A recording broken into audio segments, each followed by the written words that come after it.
Hello everyone, welcome to Pambatha Kamancinza TV. I'm here to update you of what was happening on iTonga namhlanje mhla 11 September 2025. Okay, sikhumbule izolo uBanele ugcina ephikile ukuthi uyena uBanele akusiyena uSanele. Namhlanje kusho ukuthi uMakhumalo usaqhubeka uyambusisa avela avuke ulaka uBanele esho khona ukuthi konke abekwenza ukuhlanganisa lo mndeni ndawonye. Avele nje uMakhumalo wathi engikufunayo iqiniso qha. Avela athi uBanele iqiniso lithi kubuhlungu nje ukuthi umuntu oma wakho okuzalayo akubuke ezidlavini zamehla akutshela ukuthi akakwazi ukuthi ubani. Athi uMakhumalo inkinga phela leyo ndodana. Washo ukuthi mina ngibona kahle ukuthi ubani wena.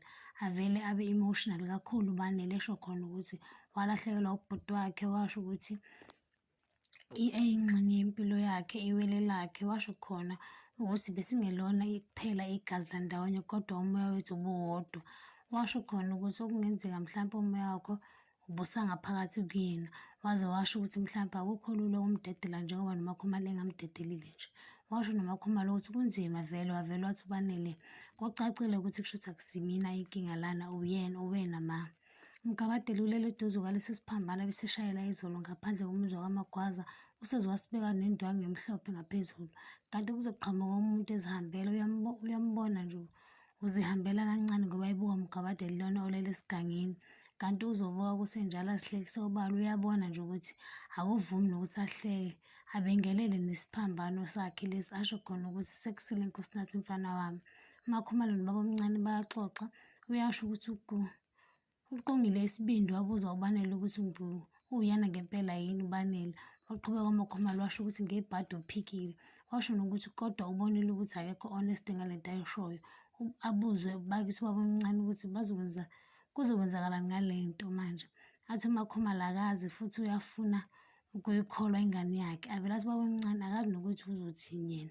Kungena u-Ayanda esegijima ufika nezindaba ezishaqisa umzimba ozobatshela ukuthi kukhona isiphambano singaphandle komuzi.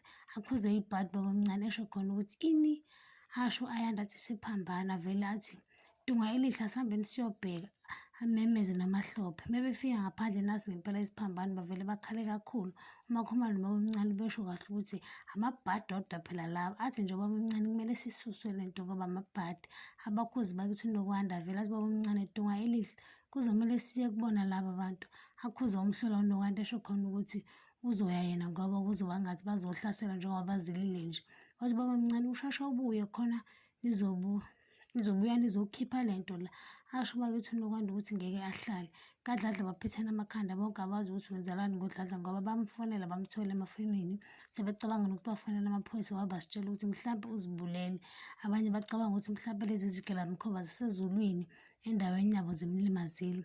Abakhuza uMaMbhele ukuthi bengacabangi kanjalo kanti uzongena abakithi besakhuluma ngaye and uphethe nazo zonke izinto zakhe ahambe nazo. Bathi bayamtshela ukuthi kade bekhathazekile ngaye, baphinde bambuza ukuthi ubekuphi. Waye futhi evale ifoni yakhe avele angakunaki konke lokho umgabadela abatshele nje ukuthi u-right kanti futhi ufuna ukuyophumula. uMaMbhele usesitolo bakithi ukhuluma noMamFeti ngobuhlungu asebedlule kubo. Kanti kusenjalo kuzovela kungena uNokwanda ezomtshela isigaxo sendaba. Afike asho umgabadela ukuthi ubeke isiphambano lana okwashonela khona uNkosinathi.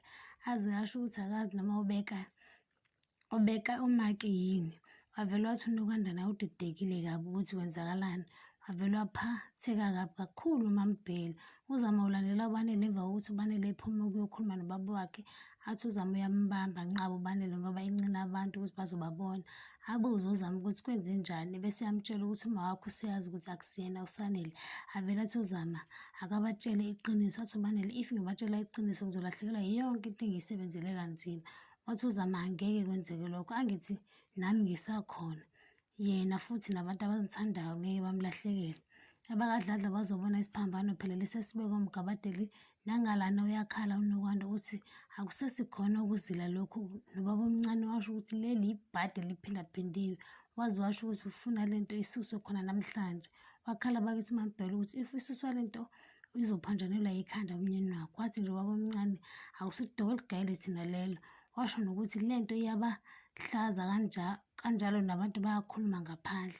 Asho uMaMbhele ukuthi abakhululeke bazoyithola indlela yokuthi bayilungise kodwa bacela ukuthi abakaMagwazi babanike usuku khona bezokhuluma noDladla phela bamkhombise bakhombise ukungabi nankinga bakaMagwaza.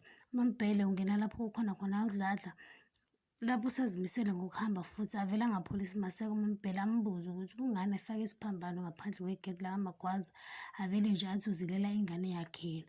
Athi uMaMbhele bonke bazilile futhi uNkosi amngcwaba wangcwatshwa ngesizotha futhi wavele wathi uMgabadeli lokho kwakunganele. Wambuza uMaMbhele ukuthi ucabanga ukuthi uyena kuphela yini othanda uNkosi. Wathi uMgabadeli kodwa akekho uzwa ubuhlungu engibuzwayo.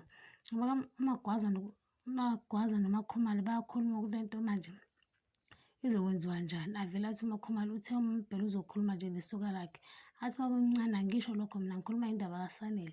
Avele athi uMakhumalo ziningi izinto abadila nazo manje, so kusakuningi okusekhanda lakhe. Wathi baba omncane kumele alinde kukhulunywe, kodwa if engakhuluma iqiniso kuzomele kuyiwe kuGumede bayofuna usizo. Athi uMakhumalo ngeke uze wazi noGumede ukuthi uzokwazi yini ukubasiza, kanti kusenjalo kuzongena uBanele bavele bathule. Afike esesho ukuthi kunento ebalulekile kumele abatshele yona, asho ukuthi iqiniso lithi unguBanele. Avele akuthuka ubaba omncane asukume ngisho kusofa, kube ngathi ufuna ukubaleka. Aqhubeke uBanele asho ukuthi kuyiqiniso lokho ngokukhulumayo ukuthi nguBanele. Bamba lana ungakhohlwa ukuze notification bell nokusubscribe noma usho umbono wakho. Bye.